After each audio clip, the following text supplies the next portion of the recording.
Ministeerri muummee duraanii fi gameessi siyaasaa Keeniyaa Raayilaa Odingaan du'aan addunyaa kanarraa boqotanii jiru. Har'a oduun baay'ee nama gaddisiisu dhaga'amee jira. Abbaan barataa Khalid Bashir, obbo Bashir addunyaa kanarraa boqochuun isaanii dhaga'amee jira. Amma Dubaay nufuudhaaf yaadaa jirtan Oromoon dhaggeeffadhaa.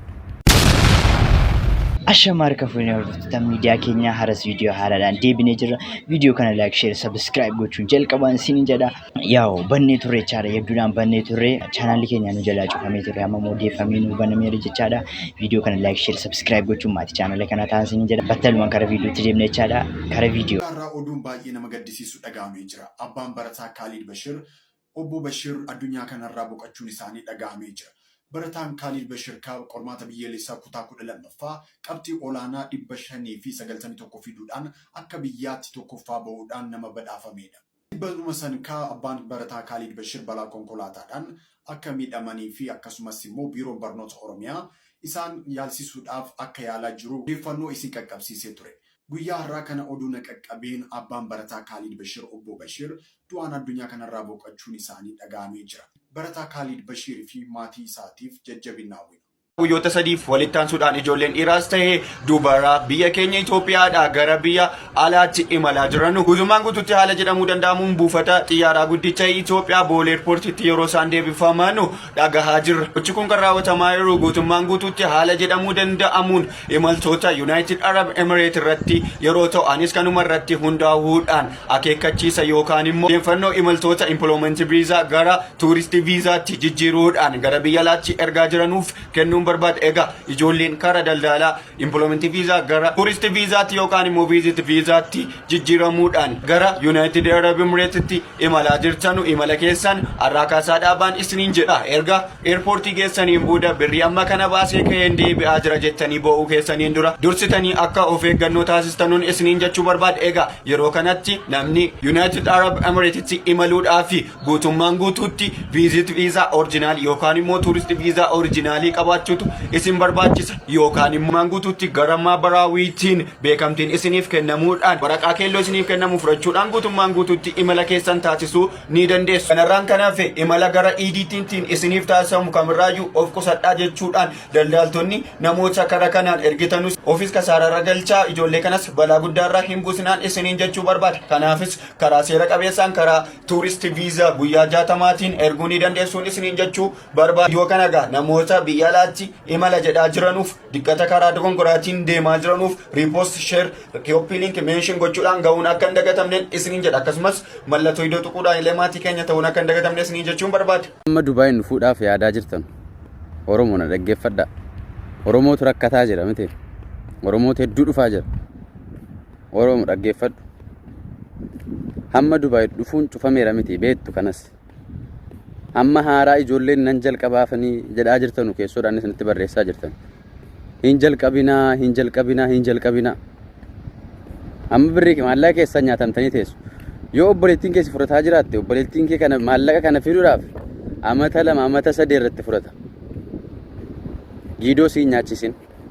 Kan maatii keetis yoo ta'e maallaqa maatiin kee umurii guutuu lafa ka'an hin nyaachisin kan maatii keetis. Maaliif nyaachista? Maatiin kee qaldiitti hin finne maallaqa kana dhiisii nyaachisin amma tasgabbaa'ii dhiisii taa'e hin kafalin na dhagaye. Sheerii godhaa fi obboleessa keessaniif obboleettii keessan hundumaafuu sheerii godhaa viidiyoo kana laayikii godhaa mana koos fooloo godhaa dabarfadhaa hin kafalin eenyuuf iyyuu hin kafalin dallaalaan wanta barbaade haa jedhu hin kafalin amma. WhatsApp Assalamu alaikum warahmatullahi wabarakatuh. Please wallahi video tanan dabarsina Rabbi sodaattanarra wallahi dubbuma jabaattee jira.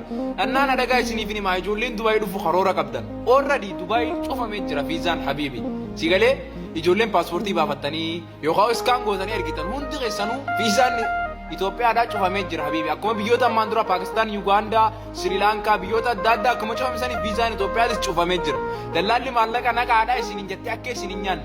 450 qarshii 300 maallaqa dila kana nyaadhamtanii habiibi yooniif Dubaay kadhuftan taate sigalee viizaan keessan ammaan dura dalagamee yoo Imaraat kadhuftan taatan online irra waan jirre viizaan biyya tanaa cufaadha jaaniif dubas deebisan habiibi akka hin boonye booda akka hin nyaadhamne sigalee tanaafuwaan wallahi viidiyoo tallee deebi'ee dalaguun fadhu amma immoo yama carrasha wallahi billahi kan viizaan Dubaay cufamee jira ijoolleen biyya keessa jirtan viidiyoo tana sheer koppii link godhaa walii gaa سنيغالي أكن يان نمني بس خلاص والله بالله أكد اللالي سنيان maallaqa keessan akka nyaadhamtanii booda hin boonye biyya dalagadhaan biyyatti yalla maasalaam.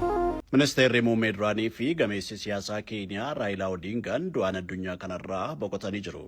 Dhibeeyyoonni isa mudateen indiitti yaalamaa turuun umurii waggaa 80ffaa isaatti har'a ganama addunyaa kanarraa du'aan boqotee jira.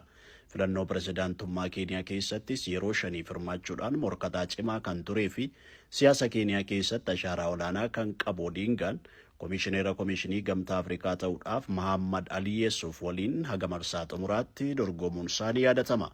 Odiingaan Hindii magaalaa Koochitti yaalarra turuu Reuters gaazexaa Hindii Mazrabubii jedhamu wabeeffachuudhaan gabaasee jira.